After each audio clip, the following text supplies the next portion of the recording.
Over the years, applying these tests, a number of well-known institutions have been held to be state. The list includes the Indian Council for Agriculture Research, the Indian Statistical Institute, the Sainik School Society, etc. An outlier was the Council for Scientific and Industrial Research, which had been held to be not an authority.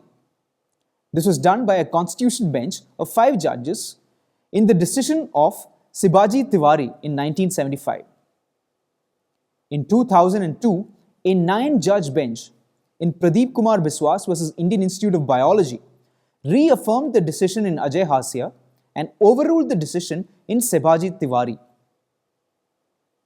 While reaffirming the 6 conditions, the court repeated a caveat originally stated in Ajay Hasia.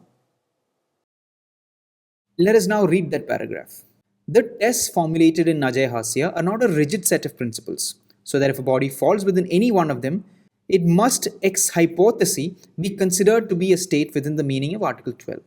The question in each case would be whether, in the light of the cumulative facts as established, the body is financially, functionally, and administratively dominated by or under the control of the government.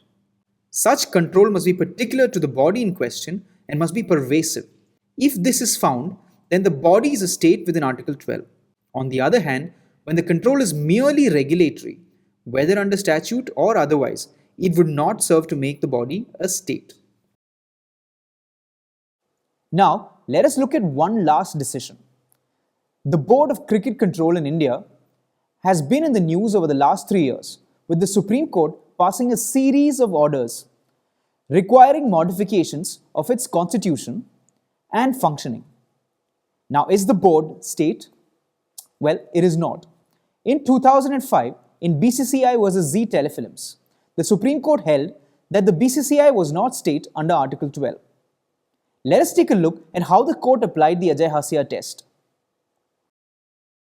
In paragraph 23 of the decision, the court applied the 6 conditions in Ajay Hasia and recorded the following findings. 1. The board is not created by a statute. 2. No part of the share capital of the board is held by the government. 3. Practically no financial assistance is given by the government to meet the whole or entire expenditure of the board. 4. The board does enjoy a monopoly status in the field of cricket, but such status is not state conferred or state protected. 5. There is no existence of a deep and pervasive state control. The control, if any, is only regulatory in nature as applicable to other similar bodies. This control is not specifically exercised under any special statute applicable to the board. All functions of the board are not public functions, nor are they closely related to government functions. 6. The board is not created by transfer of a government-owned corporation. It is an autonomous body. Thus, the BCCI has been held not to be state. One last question then. How has the court been passing these orders against the BCCI if it is not state? The answer is that the case against the BCCI in 2012 was originally filed in the High Court under Article 226 of the Constitution. The matter in the Supreme Court was filed in appeal from the order of the Bombay High Court. As we shall see, when enforcing fundamental rights under Article 226, it is not necessary that the entity in question should be state under Article 12. Remember, Article 12 defines state for the purposes of Part 3 of the Constitution. So, the High Court could have entertained the writ petition under Article 226. The Supreme Court, in appeal against such an order, is entitled to pass orders against the BCCI even though it is not state. In this video, we have traced the evolution of state under Article 12. We have seen how the term has been interpreted broadly by the Supreme Court, especially in the 1970s.